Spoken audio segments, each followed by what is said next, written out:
What? Pow! Facebook, Instagram, YouTube, Moment with the Master. This is a beginning. Today, what happened? We're supposed to go live some many moments ago, about an hour, and as it would have it, my sensei showed up to the dojo. Courtesy to the Grandmaster Sam McGee. Us! Now, he's left me so that I can return to my listening family. Today, we're at the beginning. We're at the top of the mountain, and we're going to start skiing down. We're going to start skiing down today because we are talking about greatness. We're talking about greatness over everything. Greatness over everything. 5 days. Stay with me 5 days. Let's track this conversation from the top of the mountain until we go down the slope. Shh. Let's slalom a little bit with this topic about greatness. Greatness over everything. Greatness over everything. Greatness in all that we do. Greatness in how we show up. Greatness in how we communicate. Greatness in how we live. Greatness is a game changer. Greatness is a game changer. I'm talking about this for me. Greatness is a game changer. What do I mean by that? What do I mean by greatness? Greatness defined is all that we have in us coming up to serve all that we think. Let me say that again. Greatness is all that we have in us coming up to serve all that we think. Now, why is this so important? I'm excited about this. I'm excited about this idea of greatness because oftentimes we look for success. Everybody wants to be Instagram famous, right?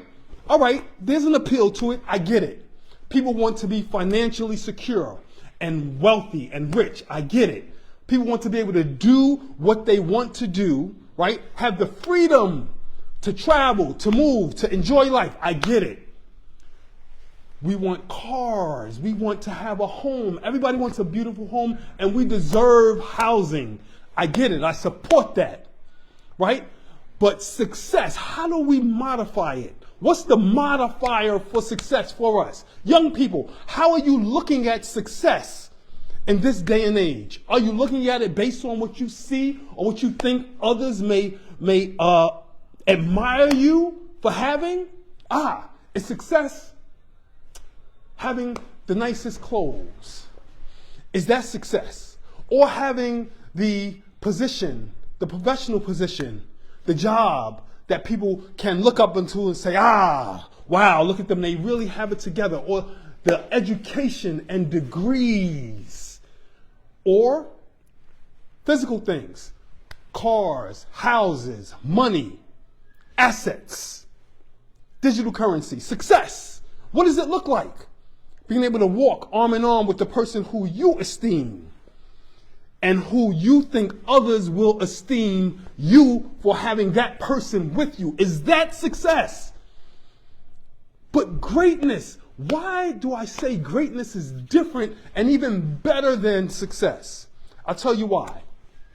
Usually, we all look at success as something that is outside of us, right? We look at success most times as something that we achieve or something that we attain or a level that we get to or a goal that we have achieved. I started my business, success. I am now an accomplished social media personality, success. I have that car that I've been dreaming about driving, success. Them shoes, that coat, that hat, them glasses, that jewelry, success. That person, success. But greatness. But for greatness' sake. Greatness is something that requires us to transform from who, what, and where we are at any given time. Greatness requires continual development. Greatness requires us to take hold of something and to bring it up out of us to meet a mind state that we set up. Greatness means that you evolve and that you stretch and that you maneuver into something that you previously were not or that you could not demonstrate before. Greatness. I say this too. Success is often a result of our coming and moving into greatness. Success is often a result of our coming and moving into greatness, but we don't see that being true the other way around. We don't see greatness necessarily coming from our success. You can have material success, but you may not be great. And why is this important? Because ultimately, what we develop in terms of our character is the only thing that stays with us, and principally, mainly, primarily, foremost, what we are known to be great for is what we leave as a legacy and what we are remembered by. But our success, people may remember success if it's monumental enough, but mainly, not so much so.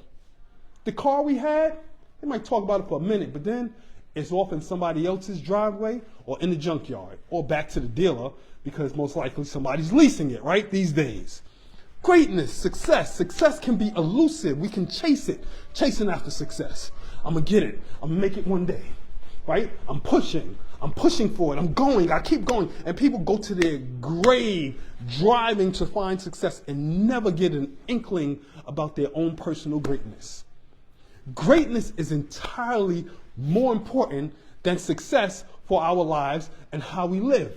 Now, when we have accepted this contrast between greatness and success, and we are convinced enough to say, all right, since you have my attention, how now do I look toward greatness? What do I do towards greatness? How do I look to find greatness? Well, first know that greatness exists in all of us.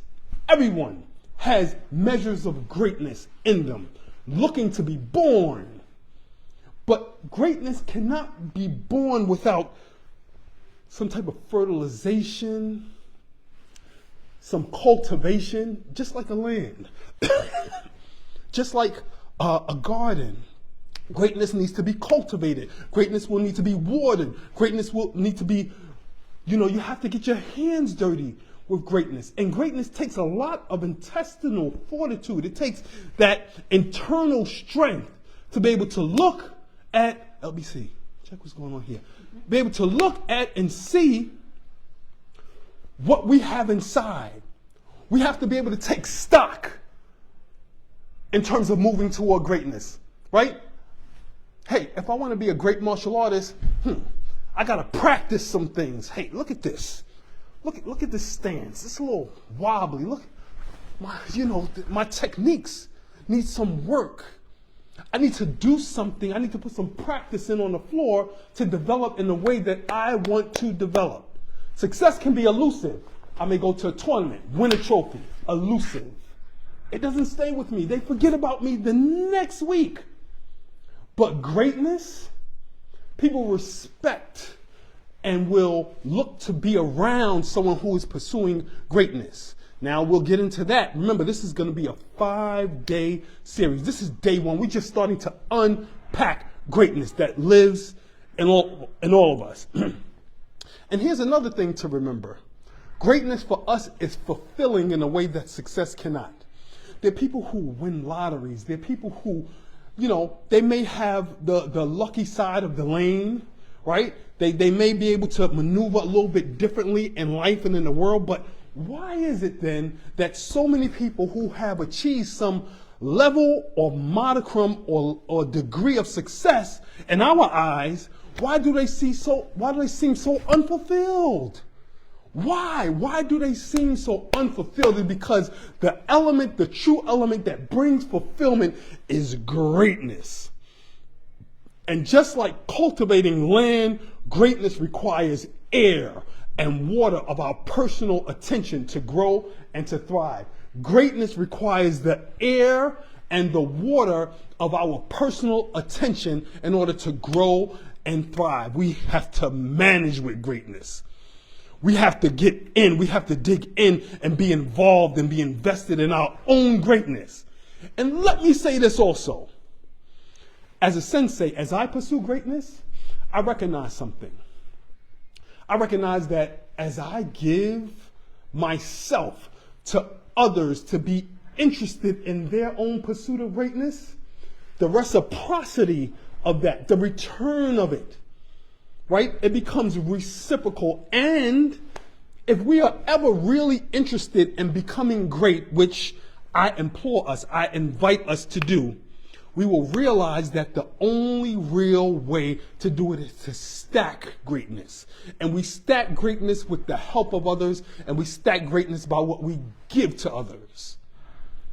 There are going to be people invited into your life as you walk down the lane of greatness. As you drive down the highway of greatness, there will be those who are attracted to you, to connect to you for different reasons.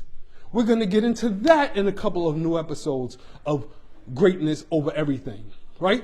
But there's reciprocity. We need to be interested and invested in how greatness comes up in the lives of others. I found in the last couple of days that there are people who are starting to be, I'm starting to intersect with people who are moving toward greatness. But I opened my mind up a little bit more towards just letting the inner parts of me rise up so that they can get air and light and be cultivated and breathe and move toward greatness. And this is the first step. I'm going to go a little bit longer today than usual, but I got to talk to y'all because this is the first step in greatness. It is changing our minds, right? Changing our minds to develop in a way that changes our hearts and how we move and what we think and how we decide and how we approach life and how we approach endeavors in life.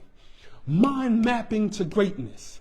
Mind mapping to greatness. Having the faith, having the vision, having the sight, having the drive, having the desire, having the awareness, having the temperament, having the willingness to put forth the effort. Mind mapping to greatness, moving in a way that we are now going to start traveling along the road to greatness for our own self, right? Then there's people mapping to greatness, who we align with. I talked about reciprocity, but who we are connected with. We'll talk a little bit more later in the week about how, when we are moving toward greatness, how people respond to us and how we need to be aware and connect or disconnect when people respond to our move into greatness in a certain way. And then there's goal mapping to greatness. That happens as well. But here's what I want to leave you with today. Grab hold of the desire to move toward greatness with abandon. Right? When you are ready to move and leap into what is necessary for your greatness, do it with abandon. Do it with a certainty that no matter what comes, you'll learn, right? You'll learn the lesson or you'll level up. Learn the lesson, level up.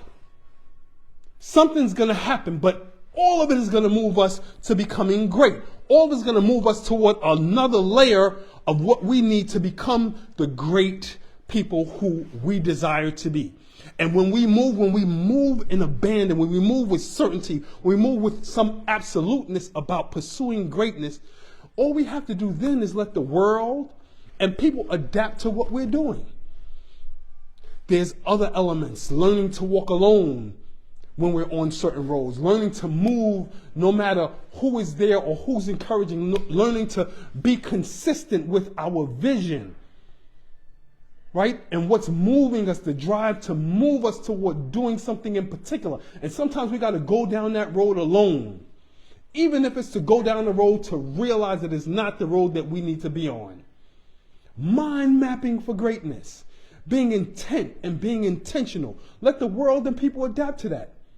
There's a saying that the universe conspires with someone who has made a decision to do something. Something happens when we really turn our hearts and our minds in a way that we're like, I'm going this way. and things start to part, seas start to part, right? Things start to shake off, right? Things that aren't supposed to be there, that are weights. We'll talk about this later. Weights that we carry as we're moving to greatness. Well, if you're going to move to greatness, you can't have a lot of weight on you. You got to get lighter, right? Might need to shed 25 physical pounds. Might need to shed 25 people pounds. Might need to get rid of 25 people, okay? Might need to shed 25 nutritional items. There might be 25 things that we need to get rid of that we don't need to eat anymore. We might need to shed 25 place pounds. There are places that we need not to go anymore. We might need to shed something so that we don't have the weight on us as we move into greatness. So what is keeping you back from greatness? And let's punctuate this with that question. What is keeping you, if anything, back from greatness? And if you are in a mode of greatness, please, what is your evidence that you have reciprocity merged into and intertwined into your greatness journey, your greatness quest? What's the evidence? Where are the people who are aligned with you as you succeed? There's nothing like seeing someone come up to the podium, come up to the stage of life. They've gotten their success and they're like, they step up, get the trophy. I'd like to thank God. No, thank God, yes, but there should be people who are heralding what you do. There should be people who are saying, yes, you did that. There are people who are saying, he or she helped me along the way. I recognize their greatness. So what's keeping us back from greatness and how do we measure it? We say, come explore greatness with us here at Dominion Dojo. This is the passion. You hear the passion, right? Greatness is the quest that we are on here at Dominion Dojo. We say, come down, let's train together, let's work out greatness in our lives together as a martial arts school. Come to the dojo. You're welcome.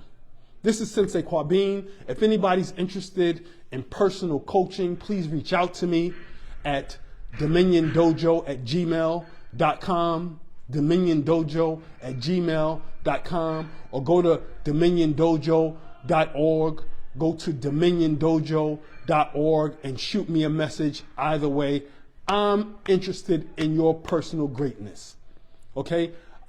Dominion Dojo is here. I'm a community sensei. I'm a beneficial sensei. And I'm a master martial artist.